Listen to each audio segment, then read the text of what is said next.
What's going on YouTube? I'm back with another video. It's been forever since I posted my last video. I've been struggling. I've opened a shop, moved my family back to Pennsylvania. It's been a whole world of things that have been going on. But today we're going to be doing a wavelength tutorial with a high taper fade on the sides and the back. We're going to jump right into this thing. We're going to be doing a number one plastic guard with the grade, being sure to make sure all the hair is cut even, following his growth pattern, being careful of his cowlick areas. And as I come to this front area, his front area sometimes likes to over curl if he's wearing his do-rag and laying his hair down like he should. So I'll use the heel of the blade to try to hover over top of that portion of his hairline just to see how the growth pattern is going to go in the direction that it's going in. Here I'm taking my FX1 with the blue FX blade on it, and I'm setting in this harsh guideline. Sometimes I use a harsh guideline, sometimes I use a soft guideline. It really just depends on who I'm cutting. I've been cutting my client for a while, so I know what works for his hair, and I'm able to do this. And while we're at it, I'm not really going to show you his beard because he shaves off his sides and just kind of keeps his chin hair and his mustache. But since I'm already there and I'm balding it out, I might as well go ahead and cut it just to save time. Taking that close shaver and cleaning up the face all the way up to that line on his taper, being sure that we don't create more harsh lines. Now I'm going to use my instinct with the blade open, and I'm going to go up about a finger's width, maybe less, because I like to have a more condensed fade with his taper just so I can accentuate his box. I try to be mindful of his box area just because it tends to be lighter. There's not as much dense hair in that area. We're taking our number one guard, clipper open, going up another finger width, and we're just kind of trying to lighten that existing line up.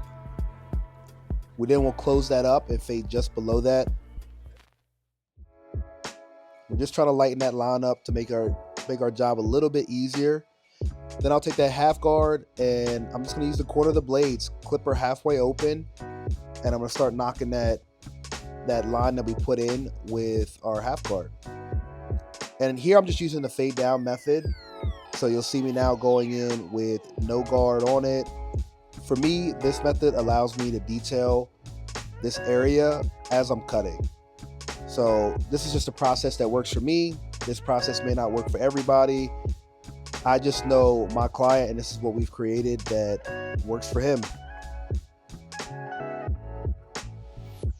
Then I'll just go ahead and take that 1A guard, and I'll start laying some of that existing hair down, just if any hair sticks up for me, fading up in that process. And we're just going to follow the same exact steps on the other side, putting that guideline in there. And you'll notice that I'm putting this guideline in here like kind of on a curve so I can make sure that I keep his box as long as possible. Same thing where I'm going to knock all his facial hair off at the same time just to make this easier. We're just going to run through the same steps. We're going to go clipper open. We're going to go up about a finger's width. We're going to go with the one guard open.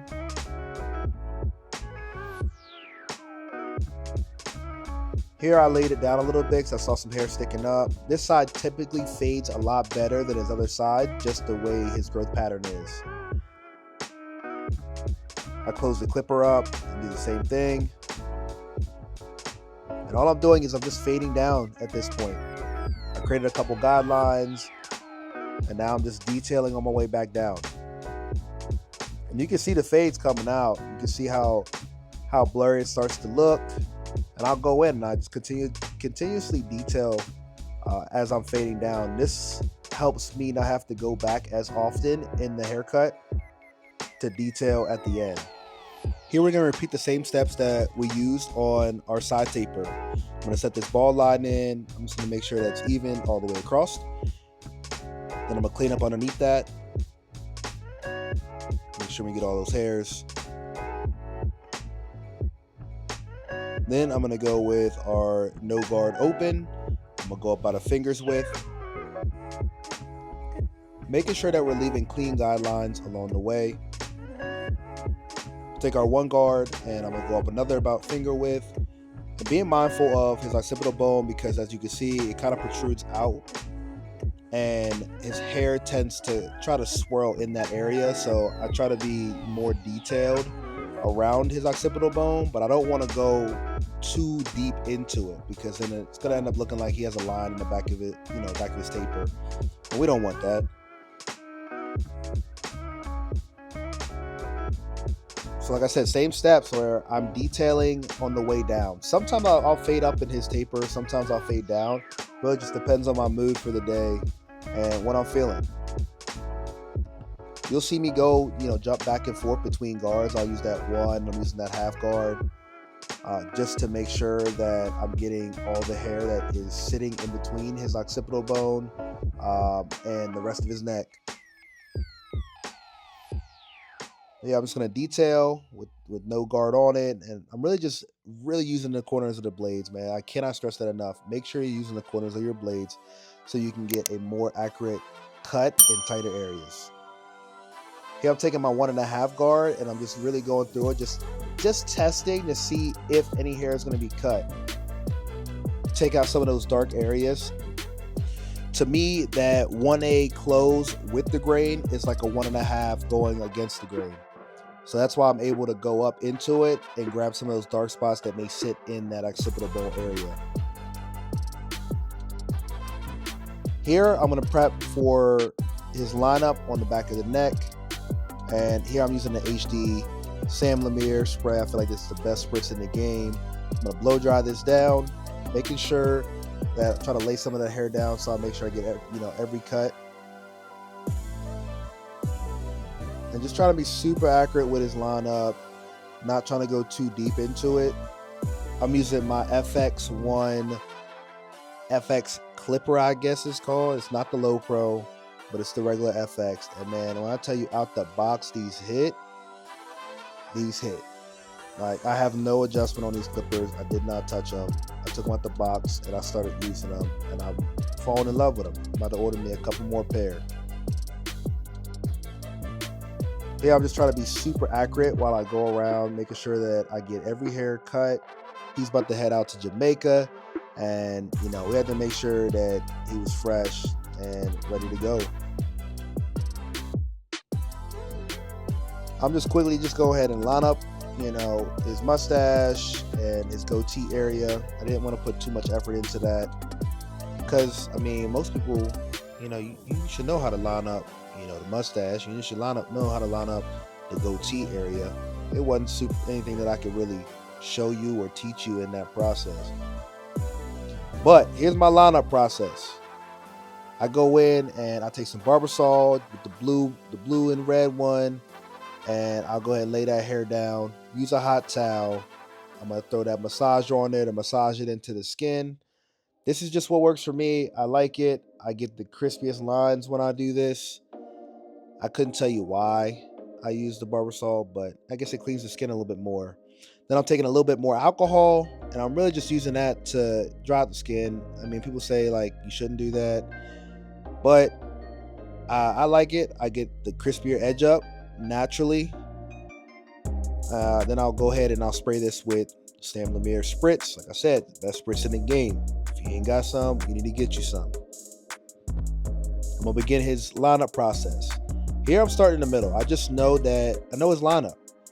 So I'm gonna go ahead and start in the middle. He's got a widow's peak. Some people say, oh, you pushed it back, But this is what works for him. This haircut is built for him. His hairline is typically rounded. We try to keep it as natural as possible by not digging too deep into it. Some may like it, some may not like it. It's personal preference at the end of the day. I'm just sharing with you what I do. This is what I love, and I love my craft.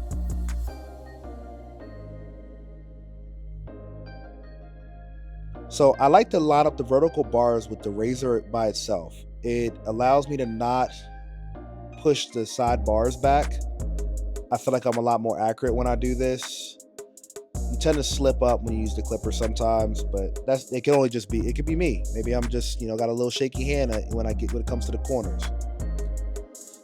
Here I'm using the Barber Magic pencil. I'm going to outline his hairline. Some people like the Barber Magic pencil, some people don't like it, some people do. I like to then go over it with my trimmer just to kind of work that in to the hairline.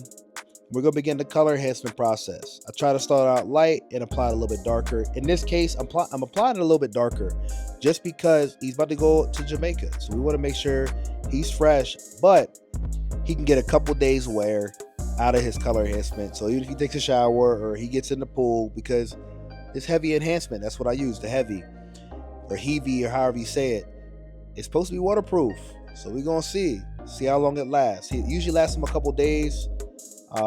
So hopefully it lasts while he's out there in the sun, in the water, and we should be good.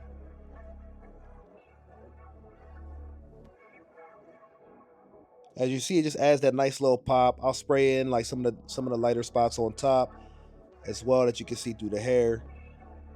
And I'll go back through and we're gonna add the razor. We're gonna put the finishing touches on it. This cut came out super clean. I hope you guys enjoyed it. I appreciate you guys for watching. Be sure to like, comment, subscribe. Don't tear me up too much in the comments, but yeah, I'm gonna try to keep coming at least once a week. That's my goal. We're gonna see how I do. But here's the before and here's the after.